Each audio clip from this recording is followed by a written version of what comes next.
La vaporisation, le passage de l'état liquide à l'état gazeux.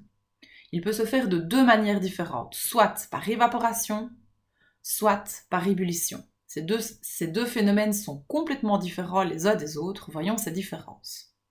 Alors si on prend le schéma suivant, on peut déjà expliquer que l'évaporation, elle va se passer à une température ambiante, donc c'est-à-dire peu importe la température qu'il fait, l'évaporation pourra avoir lieu. Pourquoi ? Parce qu'en fait, ça va se passer à la surface libre du liquide, c'est-à-dire que ici, les petites molécules qui sont à la surface libre du liquide vont pouvoir s'échapper et passer à l'état de gaz. Donc passer de l'état liquide à l'état de gaz, rien qu'à la surface libre du liquide.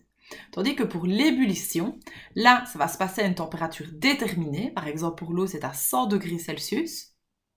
Et ça va se passer au sein même du liquide. Donc, c'est-à-dire que toutes les petites molécules qui sont contenues dans le liquide ici vont rentrer dans une grande agitation et vont pouvoir directement sortir et passer à l'état de gaz. Ça se passe partout à l'intérieur du liquide.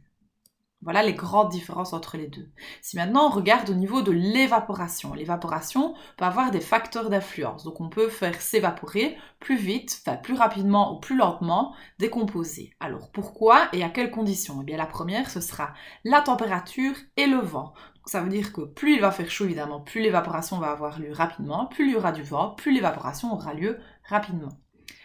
Le troisième facteur, c'est la surface libre du liquide. Évidemment, plus la surface sera grande, plus l'évaporation sera rapide. Si on s'attarde à l'ébullition sous forme de vaporisation, là donc on va toujours passer de l'état liquide à l'état gazeux. Dans ce cas, on reprend à nouveau un graphique avec l'évolution de la température en fonction du temps. On va obtenir ce style de graphique. Si on analyse, on voit qu'évidemment que pour une ébullition, on doit chauffer, on va apporter de la chaleur.